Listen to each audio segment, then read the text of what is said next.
Today we are going to do the tutorial for my treat box in video just to make it easier for you. For product you'll need 20 inches of ribbon. You need a square piece of cardstock that is 4 1/4 by 4 1/4. You will need 4 pieces of designer series paper or pattern paper, and they need to each be 2 1/2 by 3 7/8.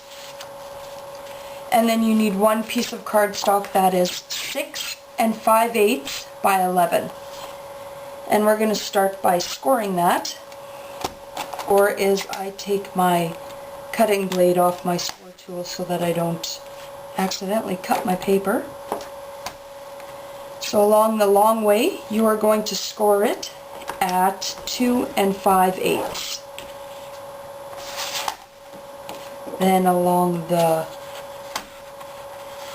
short way you'll score it at 2 5/8 and at 5 1/4, and you will score it at 7 7/8 and at 10 1/2.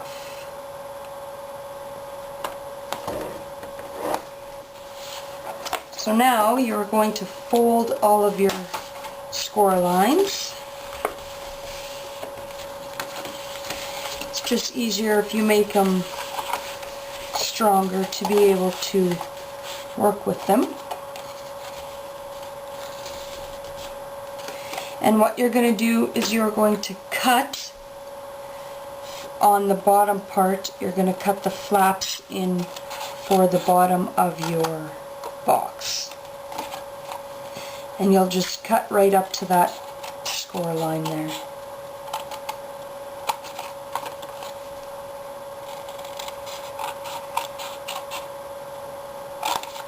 And when you get to the end, you're actually going to cut this little piece entirely off because we don't need it.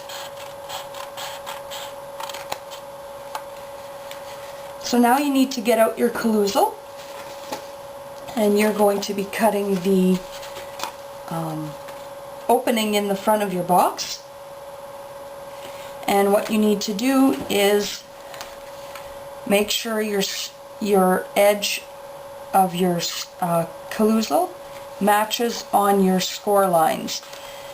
It is with the Stampin' Up! Oval Colouzle, it is 5th from the center.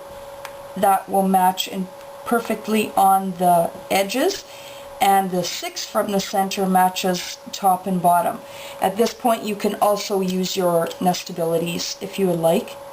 And when you do the cutting, you will cut 3rd from the center.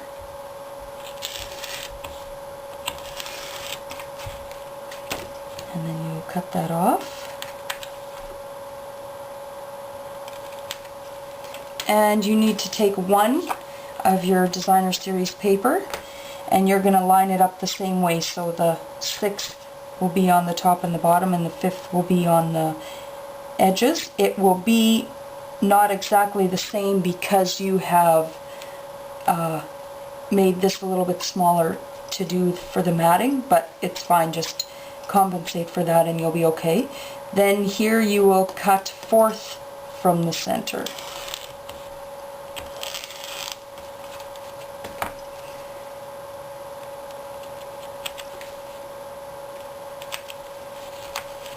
So what you're going to do now is you're going to glue all of these on, and I have one done for you. So I have it all done here. Everything's glued on, and sticky strip along the flap and this bottom edge, and I'll show you why I want it on that bottom edge in a second.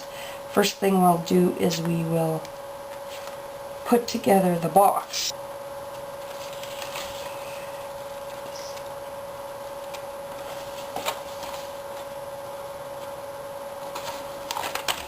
And you'll press that down.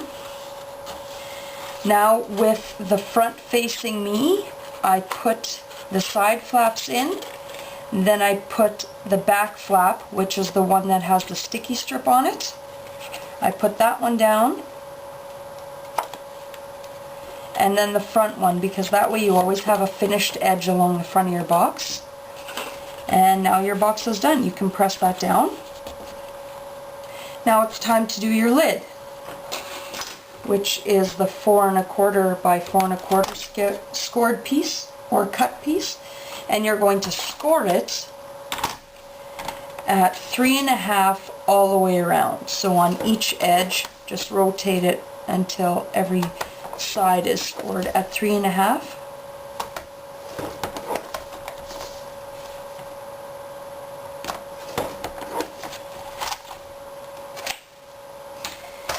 And then you can fold in these as well.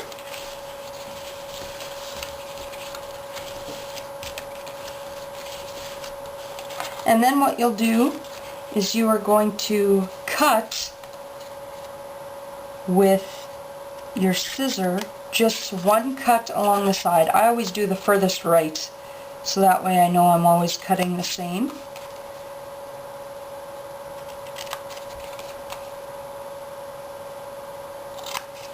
Now what you can do for this is you'll cut these flaps that you just created, the little one. You will cut it, I'd say about 2/3 of it you'll cut off. That way when you scallop the edge of the box lid, you won't be scalloping that and it won't show through underneath the scallops.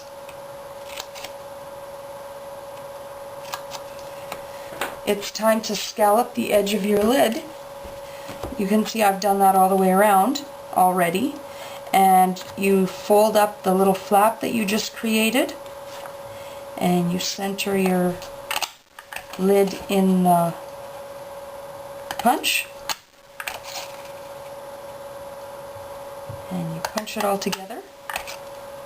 Now on this edge here I didn't cut it narrow enough and I kind of nicked in there. So that would be showing underneath the scallops. So you want to cut that off. First you need to cut your holes in your lid for your ribbon to go through. So what I need to do is I line it up along my lines on my self-healing mat. You can also mark it with a pencil, or I do one along right on the score line and then one just in from the score line.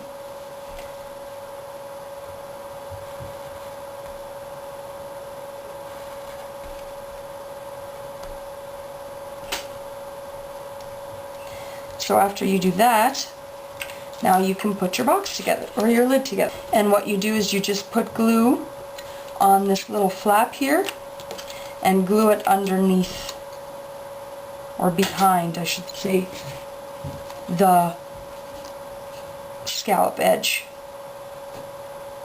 And when you do this, you'll see that that flap does not show up on the front.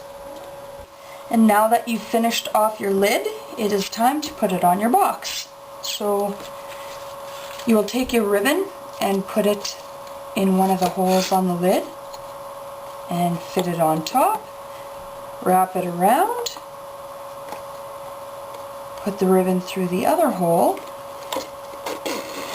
and then you can tie it together, and this will keep your lid on and look pretty. So you can tie that on. Here is a finished box. I did the punch out of the ornament from Stampin' Up! On the front, and I decorated the top. That's what you can use those extra oval pieces for that you cut out. Here's another one that I made last year, and this is the designer series paper from last year. And then using my Just Right stampers, I customized a tag for the top so that everybody can see who it was from. Have fun and happy stamping!